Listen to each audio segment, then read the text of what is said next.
सोने का खेत। अकबर के महल में कई कीमती सजावट की वस्तुएं थीं, लेकिन एक गुलदस्ते से अकबर को खास लगाव था। इस गुलदस्ते को अकबर हमेशा अपनी पलंग के पास रखवाते थे। एक दिन अचानक महाराज अकबर का कमरा साफ करते हुए उनके सेवक से वह गुलदस्ता टूट गया। सेवक ने घबराकर उस गुलदस्ते को जोड़ने की बहुत कोशिश की, लेकिन नाकाम रहा। हार कर उसने टूटा हुआ गुलदस्ता कूड़ेदान में फेंक दिया और दुआ करने लगा कि राजा को इस बारे में कुछ पता न चले। कुछ देर बाद महाराज अकबर जब महल लौटे तो उन्होंने देखा कि उनका प्रिय गुलदस्ता अपनी जगह पर नहीं है। राजा ने सेवक से उस गुलदस्ते के बारे में पूछा तो सेवक डर के मारे कांपने लगा। सेवक को जल्दी में कोई अच्छा बहाना नहीं सूझा तो उसने कहा कि महाराज, उस गुलदस्ते को मैं अपने घर ले गया हूँ ताकि अच्छे से साफ कर सकूँ। यह सुनते अकबर बोले, मुझे तुरंत वो गुलदस्ता लाकर दो।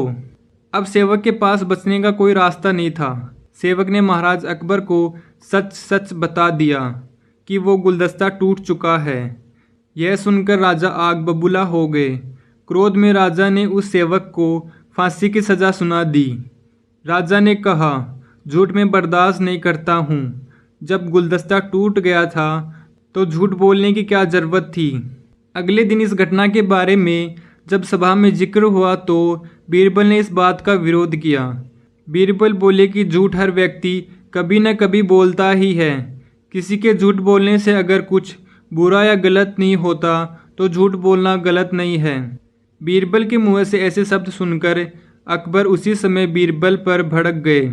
उन्होंने सभा में लोगों से पूछा कि कोई ऐसा है यहाँ जिसने झूठ बोला हो।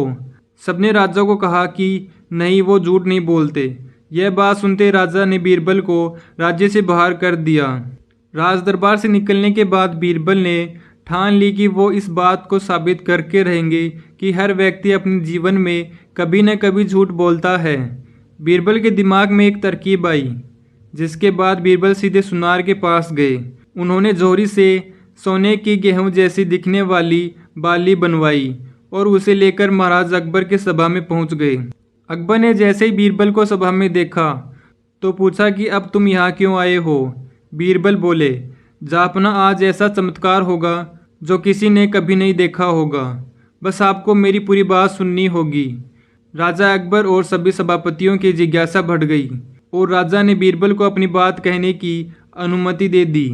बीरबल बोले, आज मुझे रास्ते में एक सिद्ध पुरुष के दर्शन हुए। उन्होंने मुझे यह सोने से बनी गेहूं की बाली दी है और कहा है कि इसे जिस भी खेत में उगाओगे वहां सोने की फसल उगेगी। अब इसे लगाने के लिए मुझे आपके राज्य में थोड़ी सी जमीन चाहिए। राजा ने कहा, यह तो बहुत अच्छी बात है, चलो हम तुम्हें ज़मीन दिला देते हैं। अब बीरबल कहने लगे कि मैं चाहता हूँ कि पूरा राज दरबार यह चमत्कार देखे। बीरबल की बात मानते हुए पूरा राज दरबार खेत की ओर चल पड़ा। खेत में पहुंचकर बीरबल ने कहा कि इस सोने से बनी गेहूं की बाली से फसल तभी उगेगी जब इसे ऐसा व्यक्ति लगाए जिसने जीवन में कभी झूठ न बोला हो। बीरबल की बात सुनकर सभी राज दरबारी खामोश हो गए और कोई भी गेहूं की बाली लगाने के लिए तैयार नहीं हुआ। राजा अकबर बोले कि क्या राज दरबार में कोई ऐसा व्यक्ति नहीं है जिसने अपने जीवन में कभी झूठ न बोला हो। सभी खामोश थे। बीरबल बोले, जापना, अब आप ही इस बाली को खेत में रोप दीजिए। बीरबल की बात सुनकर महाराज का सिर झुक गया। उन्होंने कहा, बचपन में मैंने भी कई झूठ बोले हैं तो मैं इसे कैसे लगा सकता हूँ।